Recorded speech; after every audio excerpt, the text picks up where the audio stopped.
Bonjour à tous, voici les messages du jour pour nous édifier dans nos vies spirituelles, afin que nous puissions grandir dans notre salut pour la vie éternelle. Je vous invite à ouvrir votre Bible dans Jean chapitre 8, versets 3 à 7. Nous allons méditer ensemble la révélation de Dieu ce matin pour notre vie spirituelle. Amen. Alors, dans verset 3 dit, « Alors les scribes et les pharisiens amènera une femme surprise d'adultère, et plaçant au milieu du peuple, il dira à Jésus, « Maître, cette femme était surprise en flagrant délit d'adultère. Moïse, dans la loi, nous a ordonné de lapider de telles femmes. Toi donc, que tu dis, il disait cela pour l'éprouver, afin de pouvoir l'accuser. Mais Jésus s'étant baissé, écrivant avec le doigt sur la terre. Comme il continue à l'autoriser, il relèvera l'air dit que celui de vous qui est sans péché jette le premier la pierre contre elle. Amen. Ici, la Bible dit que les scribes amenant une femme surprise des délits de flagrant, d'adultère. Ils ont amené cette femme pour la condamner. Parce que dans la loi de Moïse, il dit, quand la personne pêche contre Dieu, cette personne est condamnée à la mort. Dieu, il nous a donné l'autorité. Ce n'est pas pour juger, ni condamner, ni critiquer la personne.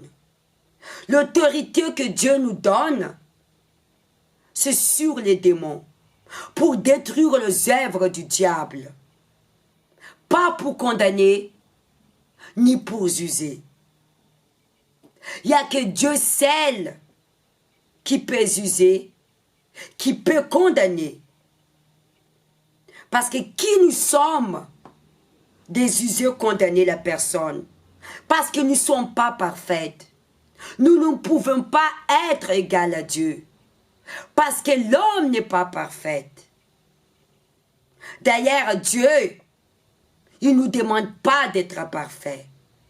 Dieu nous demande de soumettre sa volonté. Parce que la perfection pour Dieu, quand nous mettons sa parole en pratique. Parce que la condamnation engendre la mort spirituelle et la mort physique. La condamnation, il touche direct dans la conscience. Et quand la personne elle est condamnée, elle est emprisonnée par sa conscience et elle ne sera pas libre. Parce que la liberté se trouve dans notre pensée. Par exemple, quand nous péchons, notre conscience, il nous accuse devant Dieu. C'est pourquoi Dieu nous dit de se pardonner.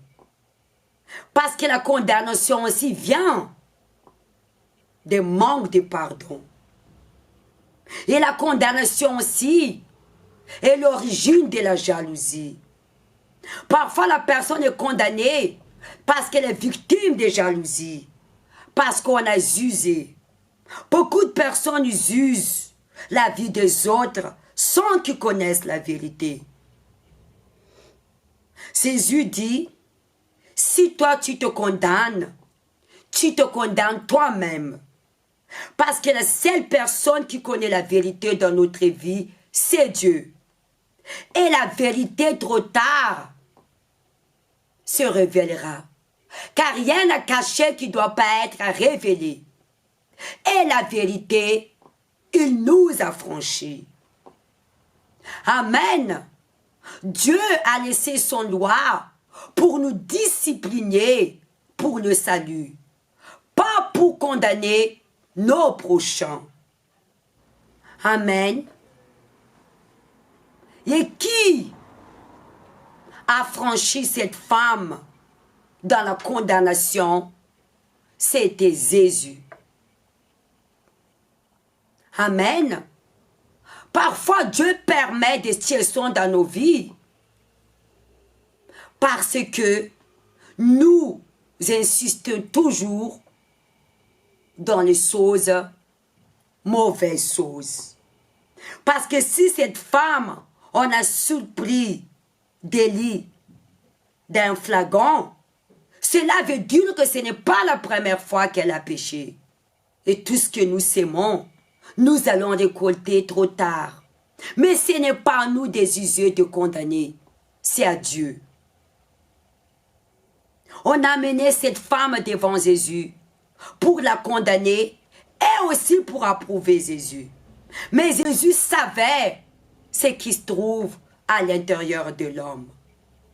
Mais la femme, elle a saisi sa opportunité d'être sauvée.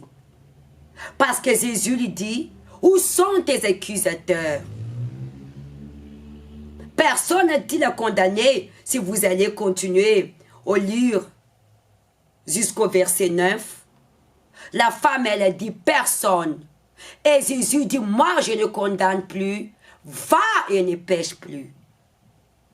La personne qui a le droit de condamner, c'est Dieu. Parce que quand Adam et Ève s'est trouvés dans les jardins d'Éden, dans la présence de Dieu, ils ont désobéi à Dieu et Dieu les a condamnés. Les péchés, ils nous condamnent à la mort. Mais ce n'est pas l'homme de condamner l'homme, mais c'est à Dieu. Voilà le message que Dieu nous veut transmettre ce matin. Arrêtez de juger, critiquer.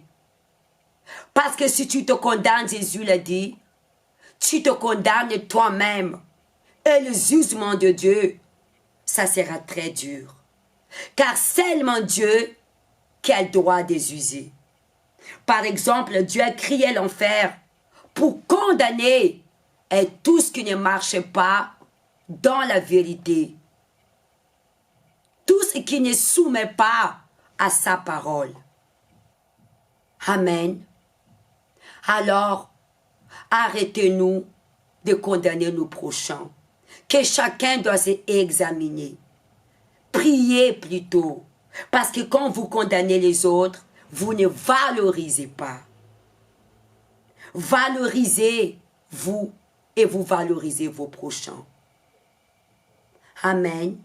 Priez pour vos ennemis et vous serez affranchis de la condamnation. Que l'Éternel vous bénisse et qu'il vous le garde. Et à la prochaine fois. Je vous souhaite une grande et bonne journée. Au revoir.